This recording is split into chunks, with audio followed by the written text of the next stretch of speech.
এই যে আমি নিসিংহ যাত্ৰাৰ ভাওনাখন বা নিসিংহ অৱতাৰ বুলি কওঁ বা প্ৰহ্লাদ চৰিত্ৰ বুলি কওঁ, এই ভাওনা ভাগৰ মহত্বটো আমাৰ মানুহে এনেকৈ মনতে ভাবি লয় যে ইয়াতে নৃসিংহ মহাপ্ৰভু ওলায়, তাৰ আগত বৰাহ মহাপ্ৰভু ওলায়, এই দুজনা ভগৱন্ত থকা ভাওনাখন বৰ বেছি মহিমামণ্ডিত, সেইবুলি আমাৰ এটা বদ্ধমূল ধাৰণা সকলোৰে মনতে আছে।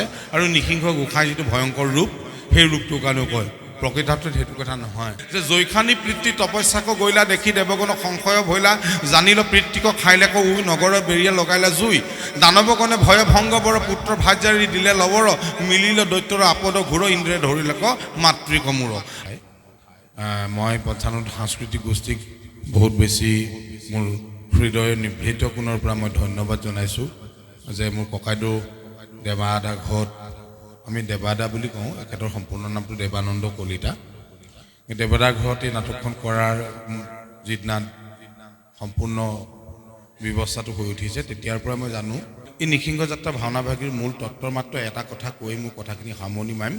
কথাখিনি মোৰ নহয়, কথাখিনি আচলতে শ্ৰীমন্ত শংকৰ গুৰুজনাৰ। আজি এই মত্ৰৰ বৈকুণ্ঠ সদৃশ পৰিৱেশত সমবেত কোৱা মোৰ পিতৃতুল্য বৈষ্ণৱবৃন্দ, ব্ৰজৰ গোপ সদৃশ মাতৃসকল, ভৱিষ্যত দেশৰ ধৰণী মৰ্তৰ পাৰিজাত ফুল সদৃশ কণ কণ মইনাহঁত, আৰু অতিকৈ প্ৰিয়তম যুৱ বন্ধুসকল, আৰু ভাওনা কৰিবলৈ অহা পঞ্চানন শিল্পী সমাজৰ শিল্পী কলা কুশলীসকল, দোহাৰৰ শিল্পীসকল, শব্দযন্ত্ৰী আৰু পোহৰ দায়িত্ব থকা ব্যক্তিসকলৰ সমন্বিতে আজিকালি ভাওনাৰ অবিচ্ছেদ্য অংগ সামাজিক গণমাধ্যমৰ মোৰ মৰমৰ বন্ধুবৰ্গ।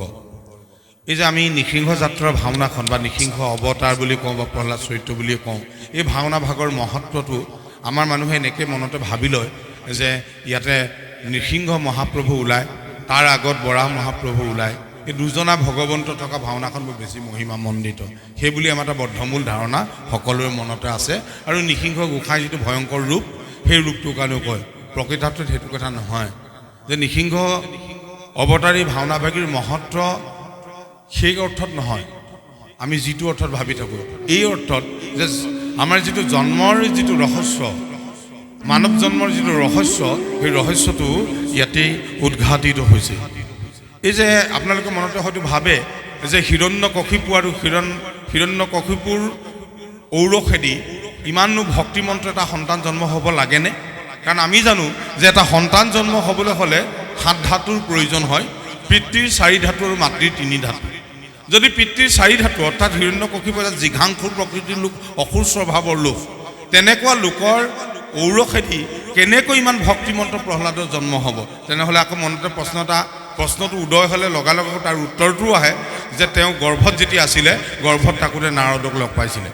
আচ্ছা, নাৰদক যদি লগে পাইছিলে, তেনেহ'লে শ্ৰীমন্ত শংকৰদেৱে কেতিয়াও কীৰ্তনৰ প্ৰহ্লাদ চৰিত্ৰত নিলিখিলেহেঁতেন যে জৈখানী প্ৰীতি তপস্যাক গৈলা দেখি দেৱগণ সংশয় ভৈলা, জানিল প্ৰীতিক খাইলেক উই নগৰ বেৰিয়া লগাইলা জুই, দানৱগণে ভয় ভংগ বৰ পুত্ৰ ভাৰ্যাৰী দিলে লবৰ, মিলিল দৈত্যৰ আপদ ঘূৰ ইন্দ্ৰে ধৰিলেক মাতৃকমূৰ।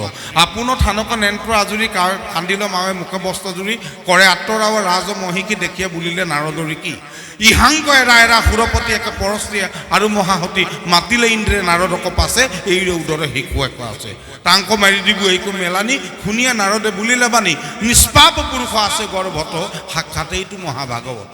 অৰ্থাৎ নাৰদে লগ পোৱাৰ আগতেই কৈ দিলে ইন্দ্ৰক যে এওঁৰ গৰ্ভত মহাভাগৱত স্থিত হ'ল।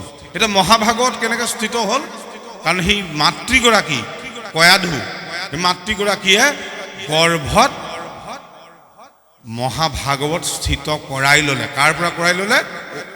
হিৰণ্যকশিপুৰ দৰে এজন অসুৰ স্বভাৱৰ ব্যক্তিৰ পৰা। কেনেকৈ? কাৰণ যিদিনা হিৰণ্যকশিপুৰৰ ঔৰসে কয়াধুৰ গৰ্ভত প্ৰহ্লাদ জন্ম হয়, আমি জন্ম বুলি ক'লে আকৌ বেলেগ কথা এটা বুজোঁ। এই যে আমুকৰ ঘৰত ল'ৰা এটা জন্ম হ'ল, আচলতে জন্ম নহয়, সেইটো ভূমিষ্ঠহে হৈছে। সেইদিনা জন্ম কোনদিনা হয়? যিদিনা পিতৃৰ দ্বাৰা মাতৃৰ দেহত সেই সন্তানৰ বীজ ৰোপিত হয়, সেইটোহে আচলতে প্ৰকৃতাৰ্থতে জন্ম। সেই জন্মক্ষণতেই এনে এটা সুন্দৰ ক্ষণ আৰু এনেকুৱা এটা সুন্দৰ মন তেওঁলোকে লৈছিলে, কাৰণ সেইদিনা হিৰণ্যকশিপুক কয়াধুৱে চলেৰে নাৰায়ণৰ নামটো উচ্চাৰণ কৰাই লৈছিলে।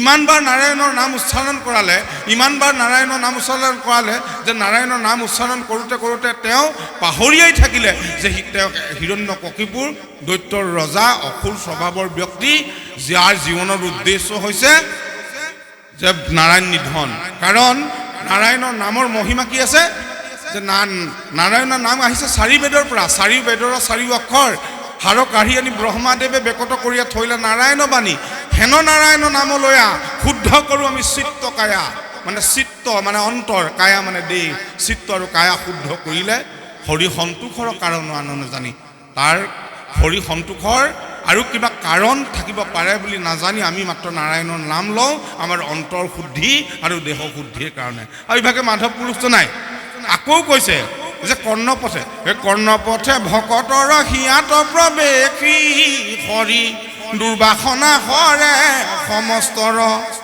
জলে ৰজতে কমেল যেহেন হৰত কালে স্বভাৱতে নিৰ্মল কৰয়। কক্ষীপুৰক এনেকুৱাকৈ বাধ্য কৰিলে কয়া ধুৱে সেইদিনা নাৰায়ণৰ নাম ল'বলৈ, তেওঁ নিজে নিজ মুখে নাৰায়ণৰ নাম লৈ, যেতিয়া এজন ব্যক্তিয়ে নিজৰ মুখে ভগৱন্তৰ নাম লৈ সেই নাম তেখেতৰ কৰ্ণত যেতিয়া প্ৰৱেশ কৰে, কৰ্ণই যেতিয়া হিয়াত প্ৰৱেশ কৰে, হিয়াত প্ৰৱেশ কৰিলে কি হয়, যেনে জলেৰ যতকে মলে যেহেন হৰত কালে, যেনেকৈ শৰৎ কালত সমস্ত পানীবোৰ নিৰ্মল হৈ যায়, ঠিক তেনেকৈ ভগৱন্তৰ নাম উচ্চাৰণে এই হিৰণ্যকশিপুৰ অন্তৰ নিৰ্মল হৈ গ'ল। আৰু সেই সময়তে বৈষ্ণৱ প্ৰহ্লাদৰ জন্ম হ'ল, যি বৈষ্ণৱ প্ৰহ্লাদৰ সম্পৰ্কে কৈছে যে পৰম বৈষ্ণৱতকৈ পুত্ৰ ভৈলি যাৰ 21 পুৰুষ উদ্ধাৰ কৰিলি উদ্ধাৰ।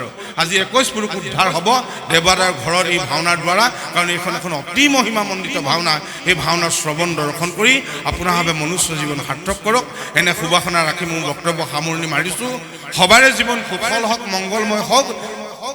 এই আমাৰ উপনিষদত লিখা সৰ্বশ্ৰেষ্ঠ প্ৰাৰ্থনাৰে মই মোৰ বক্তব্য সামৰণি মাৰিছোঁ। সৰ্বে ভৱন্তু সুখিন, সকলো সুখী হৈ থাকক। সৰ্বে সন্তু নিৰাময়া, সকলো নিৰোগী হৈ থাকক। সৰ্বে ভদ্ৰাণী পশ্যন্তু মাকত সিদ্ধুখ ভাগ ভৱেত, সকলোৱে ভগৱন্ত ঈশ্বৰৰ এনে কৃপা লাভ কৰক যাতে কোনেও কেতিয়াও কোনো দুখৰ সন্মুখীন নহওক। জয় গুৰু শংকৰ, জয় আই অসম, জয়তো ভাওনা সংস্কৃতি। কৃষ্ণ।